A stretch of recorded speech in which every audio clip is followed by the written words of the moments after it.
Hi!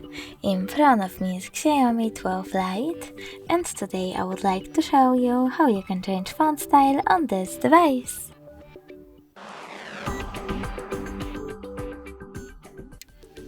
First of all, go into Settings. Then you need to scroll down, click on Display over here, and scroll down again.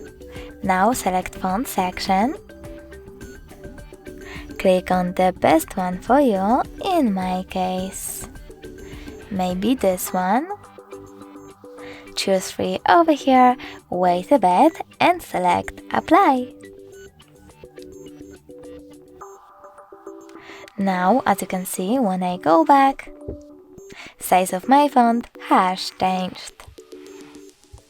If you wish to go back to the default one, you need to access the same settings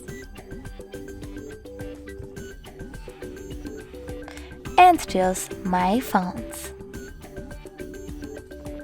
Then select Robot 1, choose Apply and reboot your device.